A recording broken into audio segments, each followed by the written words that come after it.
Oi, pessoal! Hoje nós estamos aqui com mais um episódio do Pode Revelar. E hoje nós temos uma convidada mais do que especial, a Loris. Boa noite, Loris. Boa noite, gente. Hoje nós vamos entrar num assunto polêmico, como sempre, mas na verdade esse assunto é para conseguir te ajudar, às vezes, a lidar com o sofrimento que você está passando.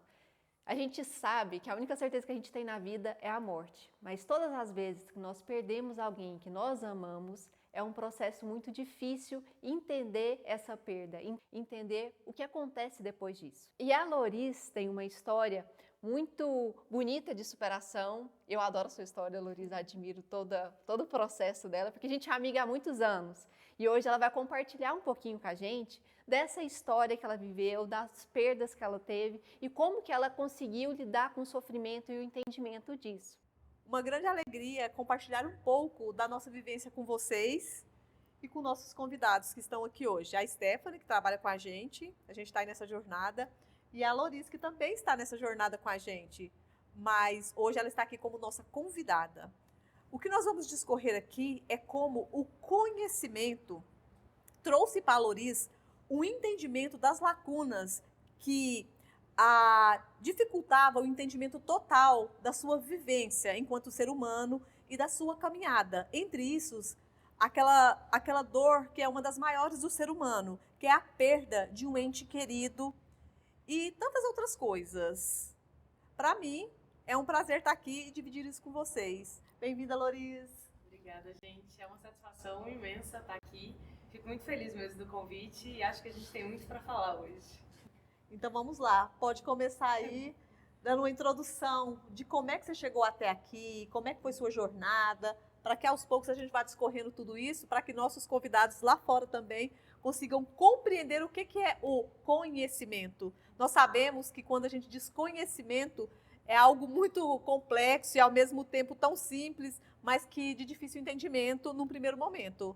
Mas é algo muito simples, porque o conhecimento em si engloba o todo, aquilo que nós vivenciamos. Eu costumo dizer que tudo é o conhecimento. Então, a partir de agora, nós vamos adentrar nesse universo do caminhar da Loris. Vamos lá, então. Bom, desde pequena, eu sempre me achei muito independente de tudo.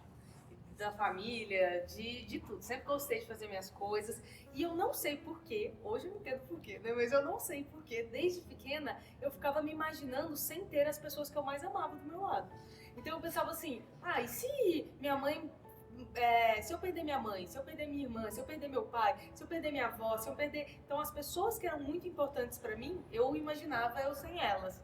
E eu conseguia imaginar todas as pessoas e... eu vou sofrer muito, vai doer demais, mas eu vou conseguir seguir a minha vida. Agora, quando eu imaginava o meu pai, eu não conseguia imaginar. Eu entrava numa coisa doida de chorar, de tremer, eu simplesmente não conseguia imaginar a minha vida sem ele. Aqui, já interferindo sem interferir, aqui entra algo interessante. Será que de uma forma inconsciente você já sabia o que você passaria? Pode ser que sim, né? Hoje eu tenho esse entendimento. O tanto que, de fato, as coisas que vêm na nossa mente, os nossos hábitos quando criança, quando adolescente, nada existe por acaso. Quando a gente aprende no conhecimento que não existe coincidência, que um pensamento ele não vem simplesmente por acaso, ou, enfim, sempre tem um motivo. Por que aquele pensamento veio? Por que é algo para se prestar atenção? Na época eu achava que era besteira de adolescente, né? E hoje eu vejo quanto era importante eu ter dado, eu dar atenção para isso.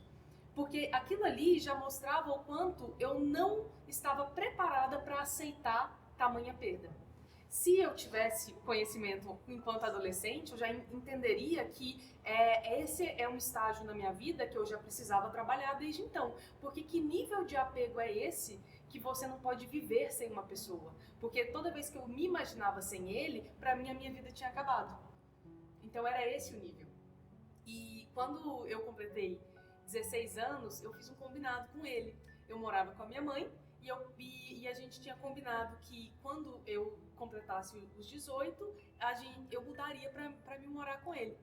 Então, era quase que um apego mesmo, meu super-herói, assim. Vamos dizer que você tinha um projeto de vida com ele. Tinha. Ou seja, dos 18 para frente, você já tinha construído mentalmente uma história que você viveria e que você queria muito viver essa história. Talvez a gente nem aprofunda, tipo assim, é um apego, mas nem tanto um apego.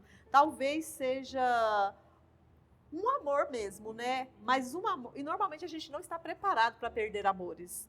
Esse é um dos nossos grandes processos enquanto seres humanos.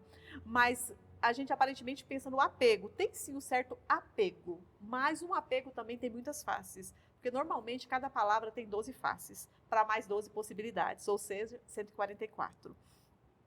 E é muito interessante quando a gente adentra nesse universo, porque perder alguém ou perder algo é uma das coisas mais complexas para a gente. E perder alguém ou perder a nós mesmos é a única certeza que nós temos aqui nessa vida, né?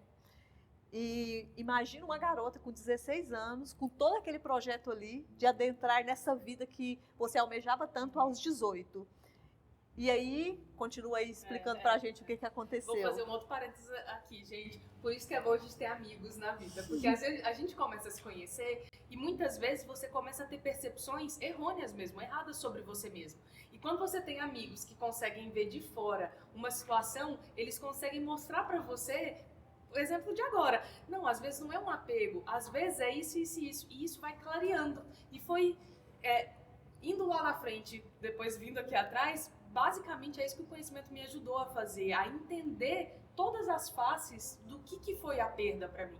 Porque aí com 18, ele me ligou, e ele era piloto de avião, e aí ele falou, estou indo para Goiânia, a partir de quando eu chegar aí, a gente vai achar o local para você morar. Eu ia mudar para ele com uma cidade, eu estava prestando vestibular, então assim, já existia aquele plano até da minha carreira. Sim. Porque se eu resolvesse seguir uma carreira mais artística, que é hoje o que eu faço, eu saberia que ele seria meu agente. Se eu resolvesse seguir uma carreira mais formal, porque eu estava prestando direito na época, eu saberia que eu iria fazer a faculdade na cidade onde ele estivesse. Então existia realmente um plano em conjunto. E aí, nessa vinda dele para cá, deu uma pane seca no avião, ele foi fazer um pouso de emergência e foi fatal. E quando eu recebi a notícia, aquela história, né? Eu fiquei o dia inteiro, eu já tinha sonhos, eu já tinha tido um sonho que era um sonho repetido, que toda vez que eu sonhava eu sabia que ele não estava bem. E aí, nessa noite eu tinha tido um sonho, eu estava no cursinho estudando, e aí minha mãe chegou e quando eu vi minha mãe, e minha mãe é muito branquinha, então ela chora, o nariz dela fica vermelho. Então ela veio vindo de longe, aí eu vi o nariz dela vermelho. Aí eu olhei e perguntei assim, foi meu pai? Aí ela só fez assim e disparou a chorar. Aí eu caí no chão, ela nem precisou me dar notícia. Isso assim, estou contando agora, mas se eu falasse disso antes de entrar no conhecimento, eu estaria debulhando aqui, né, de chorar, imagina. Mas hoje eu tenho fortaleza para falar dessa história. E aí, a primeira coisa que eu pensei, por ter sido acidente, foi o não acreditar. Eu falei assim, não é verdade. Vocês acharam o corpo? Vocês viram ele morto? A negação, né? A negação. Foi a primeira coisa. Eu falei assim, não, cadê? Quem que viu? Deixa eu saber. Foi em alguma mata? Às vezes ele tá ali, ele tá vivo, ele tá machucado. Vamos lá, vamos achar e tudo. E aí ela tentando me consolar, porque imagina uma mãe também não é fácil dar uma notícia dessa para uma filha. Ninguém tá preparado, nem para receber, nem para dar essa notícia, Exatamente. né? E aí eu entrei no carro, minha irmã estava no carro. Minha irmã tinha 13 anos na época. E eu sempre fui muito super protetora com a minha irmã, então eu queria saber assim, como que ela estava. E ela estava serena, assim, ela não tinha entendido ainda a profundidade daquela notícia.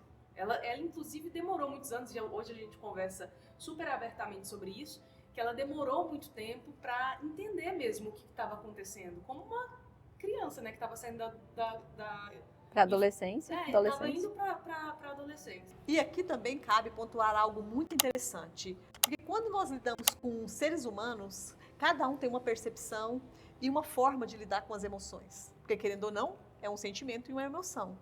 Talvez, na verdade, ela tenha compreendido o que estava acontecendo, até porque hoje uma criança nessa idade ela já tem uma compreensão, mas talvez a forma dela absorver e lidar com aquela dor foi muito diferente da sua.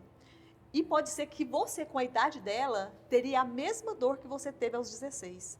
Porque isso já é uma história sua, uma carga que você traz e a carga que ela traz. Porque cada um de nós lidamos com situações de pontos de vista diferentes. Porque às vezes, comigo, eu me silencio, você fala. Às vezes, você grita e eu choro. Então, isso é muito interessante observar que cada ser humano aqui é individual, como a nossa digital. Por isso que eu falo, avaliar a dor do outro é algo muito complexo. Porque jamais, enquanto humanos, nós conseguimos dimensionar a dor do outro. Porque às vezes, o que para mim dói nada, para você é a dor mais profunda que tem. Ou vice-versa. E é interessante esse ponto que você colocou, porque eu lembro de um ano depois, eu cheguei no... Eu vou voltar à história, mas porque é bem desse ponto mesmo, do tanto que a minha irmã tinha uma percepção diferente sobre a morte em relação a mim. Porque eu lembro de eu chegar num quarto e ela tá cheia de fotos no chão, dela quando bebê, com meu pai, com a minha mãe e tudo. E eu lembro de eu chegar no quarto e levar um susto e falar assim, não, não, não, não, por que você tá fazendo isso? Por que você tá vendo isso? Aí ela olhou assim, ela tava sentada no chão, cheia de fotos, ela olhou assim, ela falou, o que tem? Foram momentos felizes que a gente viveu, qual que é o problema? Olha que legal. E eu olhei, aí eu olhei pra ela e falei, nossa, eu lembro de eu sentir isso, assim, meu Deus, como ela é forte, né? Como ela conseguiu ultrapassar isso. E eu nem conseguia ver naquela época. Então, é realmente isso que você falou, né? São percepções completamente diferentes. E aí, enfim, né? Então, aí teve aquele processo de velório, né? Enfim, eu lembro de no velório vir pensamentos em mim como se fosse assim, agora tudo acabou. Agora, assim, tá na hora de você desistir. Não tem mais por que você continuar vivendo. E eu nunca tive nenhum tipo de tendência de querer tirar a vida, enfim, nada. Eu sempre fui muito apaixonada por viver, até hoje sou. Mas eu lembro de vir pensamentos, assim, no sentido de desistir durante a vida mesmo, sabe? E aí veio as lutas, né? Aí veio... Eu acabei levando isso para compulsão alimentar, né? Eu tive várias... Nesse primeiro estágio, eu me revoltei muito. E eu me revoltei com a espiritualidade. Eu me senti traída, assim. É como se... E eu lembro de uma cena que eu tava... Fiz até um processamento sobre isso, sobre essa cena. Fiz com você, não foi, amiga? Eu lembro. Eu lembro de uma cena que eu tava andando na rua, e aí é como se... Eu sempre tive o costume de conversar sozinha, né? Como se eu estivesse conversando com uma força invisível, assim, né? Com Deus e tal. E aí eu lembro de eu conversar assim, e falar... O que vocês fizeram comigo? Vocês me dilaceraram, vocês me traíram, não era isso que a gente tinha combinado. Olha o que vocês tiraram o meu chão, e eu fiquei muito revoltada. E eu lembro de ter brigado e ter tido uma revolta. E a partir dessa revolta, aí eu acho que eu segui por um caminho da vida que hoje eu olho para trás e eu falo, meu Deus, não era a Loriza, assim. É como se eu tivesse criado um personagem para lidar com a dor. Hoje eu consigo olhar para trás e ver isso. Então eu fui morar fora, eu comecei a questionar a existência de Deus. E você acha que essa questão de você ir morar fora já foi uma forma de fugir da sua realidade aqui em Goiânia para que você tentasse esquecer a situação que você viveu? Totalmente. Totalmente. E você acha que isso adiantou ou não? Nunca. Só piorou. E aqui cabe o que a gente sempre fala, né? Que a gente tem a tendência de querer fugir. Eu vou mudar de Goiânia, eu vou para São Paulo, eu vou para fora do Brasil. E algo que a gente vai vendo nas nossas vivências e atendimento, e tanto no andar do conhecimento, é que onde a gente vai, a carga emocional e os processos que viemos resolver aqui, vai com a gente. Porque a gente pode ir para o confim do sertão ou por confins do universo. Tudo que somos nós vai continuar latente dentro de nós, gritando para que nós resolva essa equação. E disso ninguém foge, independente de crença ou religiosidade. Isso é tão fato, porque quando eu morei fora, eu acabei entrando em contato com outras religiões, né? Então, eu nasci em família cristã, então eu entendi que existia um caminho, vamos dizer assim, para uma salvação, né? Para você ser uma pessoa de bem. E aí, quando eu fui morar com muçulmanos, que eu fui conviver com judeus, que eu fui em reuniões budistas, que aí eu fui buscando de tudo e mais um pouco. E com certeza cada um disso te trouxe um aprendizado Trouxe. e um entendimento, né? Trouxe. Porque tudo é Mas válido, como né? existia revolta dentro de mim, todo o entendimento dessas religiões me deixava mais revoltada. Porque eu pensava assim, então não existe só um caminho.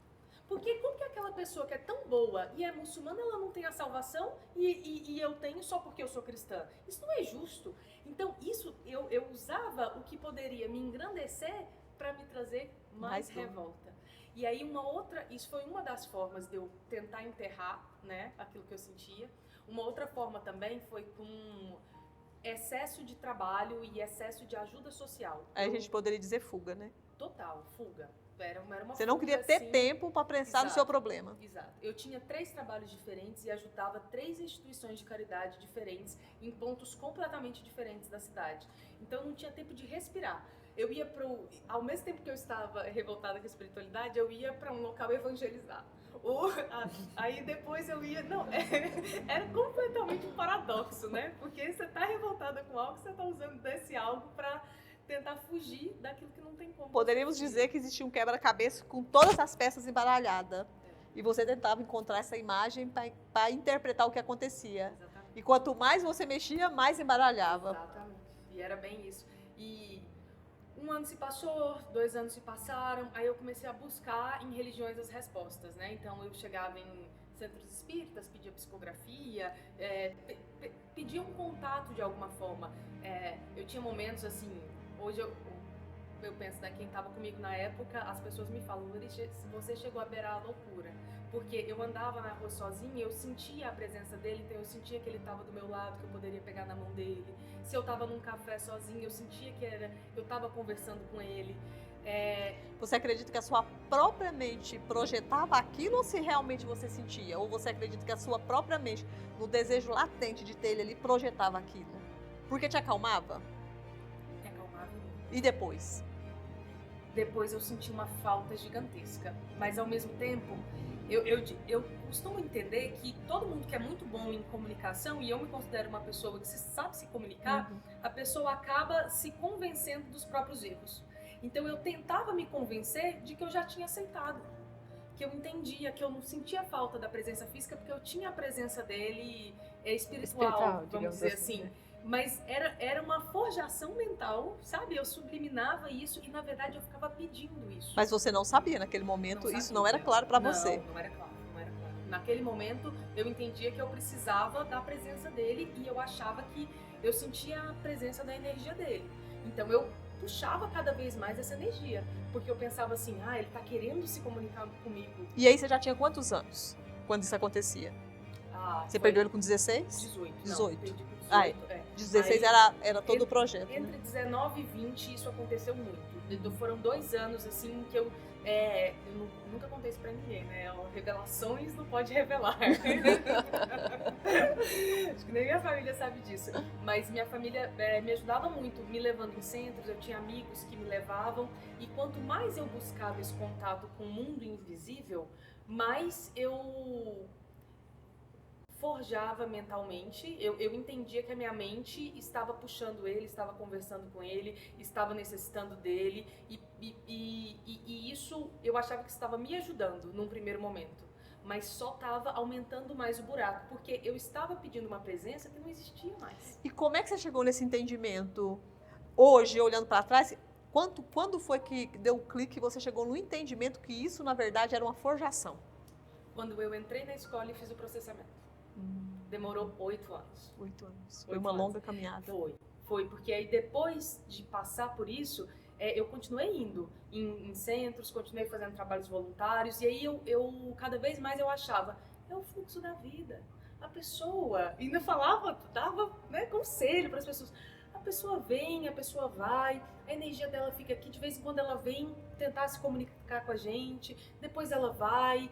Então, no fundo, em vez de eu enfrentar um problema e tentar aceitar, eu colocava várias camadas para dizer que aceitei, quando na verdade eu estava só entrando num buraco Sim. mais profundo, porque eu olhava sempre sobre essa fresta de olhar de eu estou me comunicando, eu ainda não perdi esse laço, eu não aceitava a perda.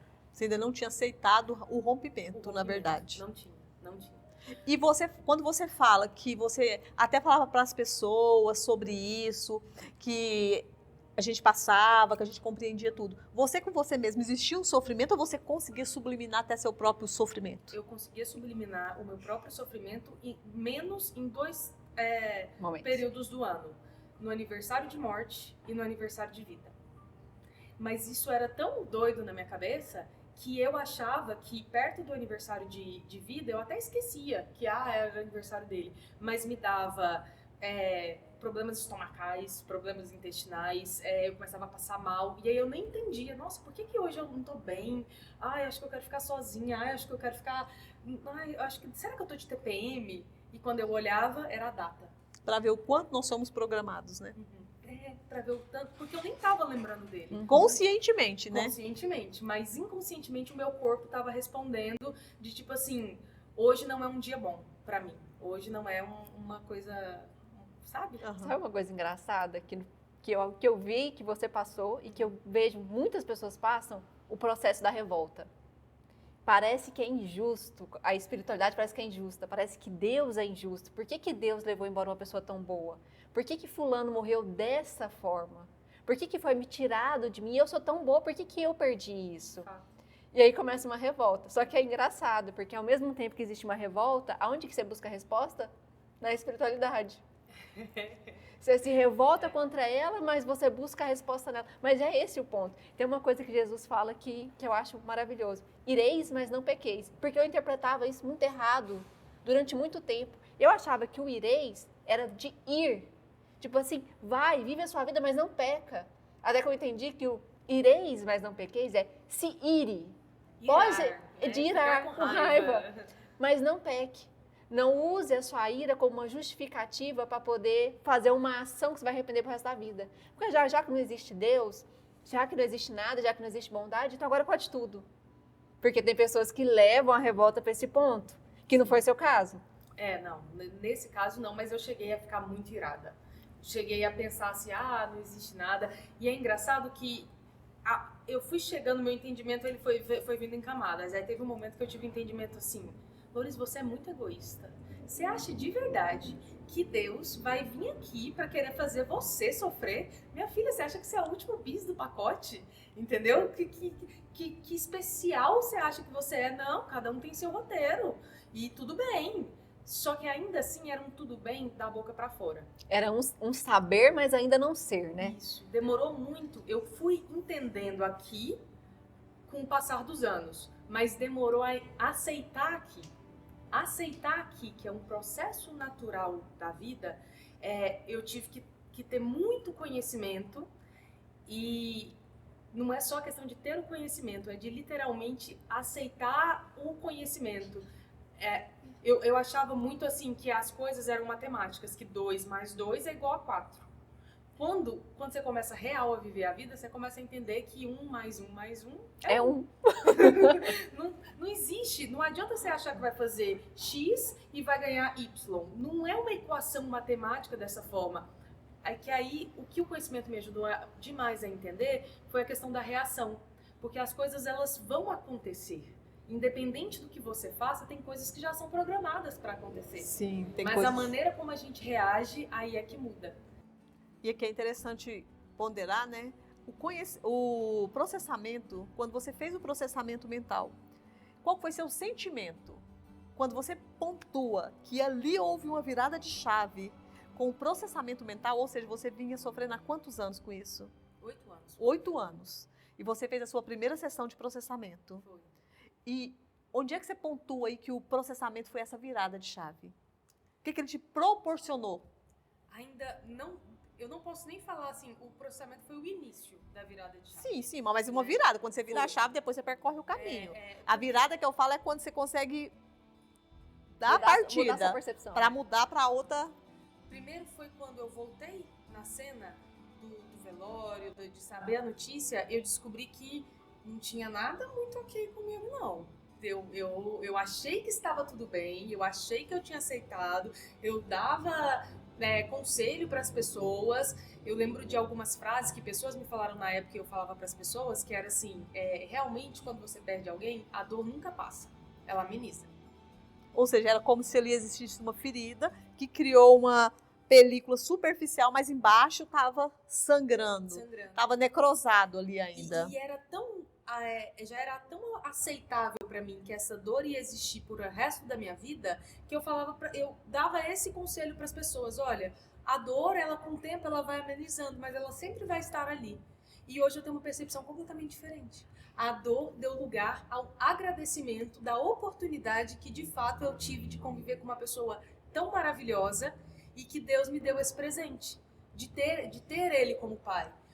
E hoje eu vejo pessoas que já vêm com, às vezes, esse entendimento, que eu vejo pessoas que perderam alguém e não passam pela dor que eu passei, e eu vejo o quanto eu nem sabia desse referencial, que era possível eu enfrentar uma dor tão grande que me dilacerou, que eu achei que ia ser uma cicatriz pro resto da minha vida, e de fato, fica mas nem que fica uma cicatriz, é como se realmente a cicatriz desse um espaço a um amor, a uma memória. Hoje eu lembro com alegria da existência dele, eu jamais fico triste. Não é aquela saudade doída, é aquela saudade gostosa, vamos dizer assim, né? Stephanie, acho que nem tem uma saudade Uhum. ai, que vontade que ele tivesse aqui, ou que ele tivesse vivendo esses momentos comigo, ou dos momentos que a gente viveu. Não, é simplesmente assim, a vida é um fluxo, é um rio. Você conseguiu compreender o propósito e a jornada dele na sua vida. E você teve a aceitação. E aqui é muito importante abrir um parênteses para que possamos explicar um pouco mais como se dá o processamento mental. Porque eu acredito que muitos que estão aí do outro lado, assistindo aqui a gente, deliberar e discorrer sobre esse assunto da perda de um ente querido, e que passa por essa dor, que às vezes ainda não encontrou um caminho para essa cura, entender um pouco mais como é o processamento e onde é que ele atua e como é que ele tira essa carga. E a Stephanie, como habilitadora do processamento mental, vai explicar para a gente como é que ele se dá. É importante lembrar que essa foi a história da Lorizita. Foi a forma como ela encontrou, como ela interpretou, como ela entendeu, como ela passou pela a perda do pai dela. Para cada pessoa é diferente, então não existe uma fórmula mágica. O processamento mental para a Loris foi sobre uma cena específica, sobre um momento em que ela teve entendimento, junto com conhecimento. Tem uma coisa que eu falo e que eu acho que é muito real.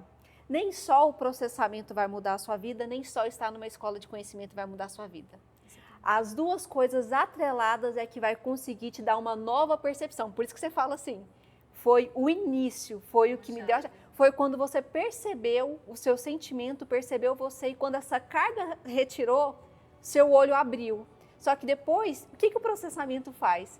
É como se você fosse um preso, 30 anos. Aí você sai da cadeia. Só que você só era acostumado a viver com a vida que você tinha na cadeia.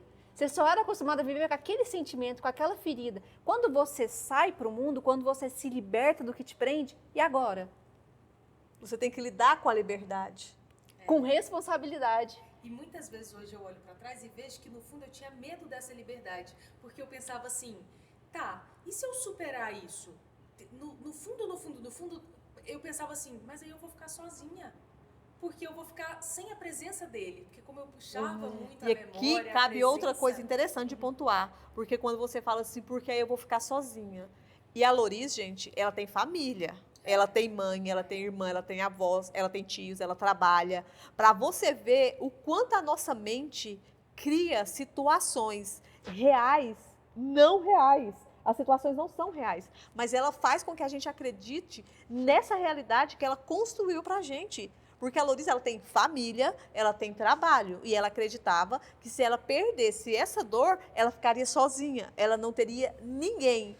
Isso é uma coisa tão interna, que se você perguntar para qualquer um da minha família ou dos amigos que convivem comigo, eles jamais imaginavam que eu tinha essa dor, porque a subliminação também era tanto que eu sempre aparecia sorrindo, tava tudo bem, não tinha isso. Eu não tinha aquele momento, do travesseiro, de choro, de saudade. Não, na minha cabeça eu real tinha superado.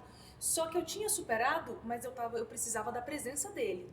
Então a minha superação estava atrelada a sempre ter a presença dele do meu lado, a imaginar o que ele estava me falando, a imaginar o que às vezes ele estava me escrevendo, o que ele faria com tal situação. Então era uma superação, na minha cabeça estava tudo superado, mas eu precisava ter o entendimento no invisível que ele estava ali do meu lado, pegando da minha mão. E aqui cabe pontuar uma coisa interessante também, porque dentro da metafísica, a gente entende que o corpo fala.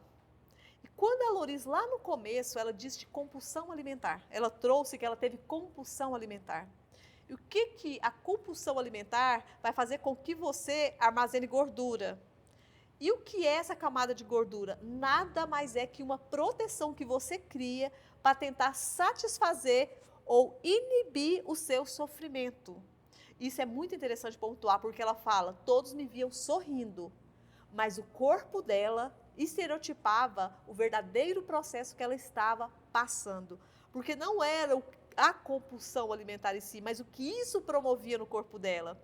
E isso é algo interessante. E que dentro do próprio processamento também, a gente consegue pegar não só essa questão de perda, mas essa questão do que isso proporciona, do que isso traz, o que vem por trás. Pânico, depressão, ansiedade, dores e tantas outras coisas. A gente diz que o processamento mental é algo tão simples, mas tão profundo, que quando a gente discorre, aparentemente parece assim, nossa, parece mágica. Mas não é mágica. Eu falo que não é mágica. Se eu pudesse definir o processamento, ele não é mágica, mas ele é um merecimento que o ser humano, nesse tempo, está tendo. Porque é simples, mas ele resolve. E ele resolve pelo merecimento de cada um. E isso é muito interessante. E o mais interessante é que a pessoa volta, ela consegue ver a imagem, ver o que ela viveu, mas agora sem nenhuma carga emocional, não é que apaga. Não é regressão, não é inconsciente, é totalmente consciente. E isso é muito interessante, porque o nosso corpo, ele grita o tempo inteiro. E ele traz tudo aquilo que você passa. Se a gente estuda um pouco sobre a metafísica, a gente consegue olhar para o ser humano e ver todas as dores que ele carrega. E isso é algo extraordinário, né? Porque a gente sempre fala, tudo é revelado. Mas enquanto a gente é um pouco ignorante sobre esse assunto, a gente não compreende isso. E a metafísica está aí para todo mundo que quiser olhar, entrar nesse universo, estudar. No próprio Google tem muita coisa sobre isso, existem muitos livros. Então é algo interessante também para você aí do outro lado começar a se inteirar da metafísica, para ver que não é nenhum achismo, nenhuma pseudociência, é algo que é estudado há anos e anos, mas que muitas vezes a gente nem sabe que existe. E Einstein diz algo interessante, aquilo que a gente não conhece não existe para nós. Quando a gente vai descobrindo esse universo, a gente vê o quão vasto ele é. E o quão poderoso e engrandecedor da existência humana também. Na minha cabeça, eu não vinha tratar a perda do meu pai, porque isso já estava resolvido para mim. Eu tinha entendido, eu tinha um completo entendimento que estava tudo certo, que era o que tinha que acontecer, eu continuava tendo ele do meu lado. Então, é o que a gente tinha falado, era um paradoxo muito grande, de que na minha cabeça estava tudo bem, só que aí quando eu fui na sessão, o habilitador me perguntou, tá, mas quando começou essa compulsão? Começou quando eu perdi meu pai. Eu lembro de 3, 4 noites depois eu comer uma caixa de chocolate inteira e me senti culpada porque comi e não senti que eu estava satisfeita. Então era uma coisa que você comia para você não tentar supria preencher, nunca, né? Não supria nunca e tentava preencher esse vazio. E eu fui para tratar isso. Só que ao tratar isso eu precisei voltar em algumas cenas e relembrar algumas cenas. Então é até engraçado isso da metafísica, porque é difícil para o nosso cérebro relacionar. E eu falo que a primeira coisa que a gente tem para a gente conseguir mudar algo na nossa vida é enxergar que existe algo a ser mudado. No meu caso, eu não enxergava que eu precisava de nenhuma mudança, de nenhuma aceitação sobre a morte. Na minha cabeça já estava tudo aceitado. E foi através do conhecimento em si, das aulas, das palestras. Só um parêntese aqui. O que conhecimento traz? O conhecimento, ele não traz verdades. Ele traz elementos para que você pegue ele, incorpore e dentro do que você vive, você construa a sua verdade, ou seja, o seu entendimento sobre algo. Porque quando nós chegamos no entendimento máximo, na compreensão máxima sobre algo vivido, a gente cura essa dor. E o processamento, ele virou essa chave. E o conhecimento, ele trouxe os elementos para que a Loris preenchesse essas lacunas, para que permitisse ela ver a situação como um todo, compreender o propósito do pai dela na existência dela. E a grandiosidade que foi dividir esses 18 anos com o pai dela. E ela compreendeu esse propósito. E isso é que enobrece o conhecimento. Isso foi vindo também aos poucos. Uma das primeiras coisas que eu lembro que deu uma viradinha de chave foi o entendimento de que existe um roteiro. E eu não tenho como mudar muitas vezes, porque existem as leis mutáveis, adaptáveis e imutáveis, às vezes eu não vou conseguir mudar uma lei que já era para acontecer, mas a minha reação sobre aquilo poderia ser mudada. Exatamente. Então isso foi uma primeira chave que eu falei, opa, então quer dizer que eu poderia ter reagido de forma diferente na época da perda dele? E como a minha mente, normalmente, ela gosta muito de olhar para o passado, a primeira chave que virou, eu ficava assim, meu Deus, eu podia ter feito tudo diferente. Meu Deus, eu achei que eu tinha aceitado, eu não tinha aceitado. E eu ficava voltando lá atrás. E achava que estava mudando, mas ainda não estava. Porque a gente não poderia ter feito tanto que a gente não fez. Exato. Porque você não tinha essa cabeça lá, né? Porque aquela Loris de lá não era a Loris de hoje. Então, se aquela Loris voltasse, ela ia ter as mesmas atitudes, as mesmas ações e as mesmas reações. Porque é muito fácil a gente olhar para o processo de aprendizado que a gente passou e falar, nossa, eu faria diferente. Eu faria, mas se eu tivesse com 16 anos, eu faria exatamente igual. Ou com 18 anos. Então, eu fui vendo, a primeira chave que eu lembro foi essa, de entender que eu não tinha controle, porque eu cheguei achando que eu poderia ter o controle, que o conhecimento ia me trazer as chaves para eu ter o controle da minha vida. Isso é uma coisa interessante. De fato, você tem chaves para ter o controle sobre os elementos. Eu acredito que não é o controle. O conhecimento realmente te dá chaves para você ter o controle. Mas não é que você não vá vivenciar situações. Talvez você observou que você não vivenciaria contra-existências, ou seja, coisas que aparentemente tirariam do equilíbrio. Porque as situações vão continuar acontecendo. Só que dentro de você a reverberação vai ser diferente, porque agora você já tem o aprendizado. É como uma criança que começa a andar, ela cai várias vezes. Quando ela equilibra e anda, a tendência é ela não cair mais. Agora ela sabe andar, ela venceu a resistência. E assim é o conhecimento. Ele te dá elementos para que você tenha resistência sobre os aprendizados da vida. E você vai passar pelos aprendizados de uma forma mais suave, mais tranquila. Mas isso é um degrau por vez. Porque como na academia, quando a gente pega 10 quilos, daqui uma semana provavelmente vai para 11, 12, porque senão o músculo não desenvolve. E com a nossa mente, com o nosso campo emocional, é a mesma coisa. Aí o segundo ponto que eu entendi foi a questão do equilíbrio. Porque eu achava que o equilíbrio era não passar por situações difíceis. Sim. E aí eu entendi que, independente das situações que são apresentadas na nossa vida, equilíbrio é você estar equilibrado, seja no 8, seja no 80, seja no 800, seja no 8000. Exatamente. Porque você não tem controle sobre aquilo que acontece ao seu redor, mas você tem controle da maneira como você reage internamente. Então, isso foi outra grande aprendizado que o conhecimento me trouxe. Esse poder, essa chavinha de falar, independente do que está acontecendo à sua direita e à sua esquerda, você tem a possibilidade de passar ileso se você encontra dentro de você a sua paz interna, a sua compreensão do processo, a sua compreensão do porquê. Aí veio outro entendimento também. Quando eu passar por uma situação, entender o porquê daquilo, né? Ir atrás, entender todos os pontos de vista, as reações que eu posso ter diferente perante aquilo. Então hoje, é claro que perdas continuaram acontecendo na minha vida e vai acontecer enquanto eu estiver viva, mas a maneira de eu reagir a cada perda, a primeira coisa que eu faço é buscar a compreensão da linha, que existe uma justiça ali, existe um porquê de eu passar aquilo, sabe? E aqui é importante falar, não é que não doa, não é que não sinta, mas a forma como lida com essa dor e a forma como sente esse processo é que transmuta dentro de nós. Então a gente pode dizer que existe uma Loris antes do conhecimento e uma Loris depois do conhecimento. Completamente diferente. Um fato fatídico disso é que... Stephanie fala fato fatídico. Não, Dias falo. fatídicos. Que eu tenho uma agenda, gente, com meus dias fatídicos. Porque eu já descobri que a vida é cíclica. E dependendo quando o ciclo gira, você precisa saber o que vai acontecer naquele dia. Já deixo lá agendado. Mas conta o fato fatídico. E o interessante é que dentro do conhecimento, todos os dias é um novo aprendizado. Porque aparentemente a gente falando aqui fala, nossa, então a gente vai ter a compreensão total. Não! Todo dia a gente costuma dizer que é um Kinder Ovo, ou seja, uma surpresinha nova. Mas a gente cada vez mais vai ter elementos para lidar com isso. Então, Lori, se você pudesse deixar uma palavra final para quem está do outro lado e lida com essas dores que você lidou, o que você deixaria para eles? Eita.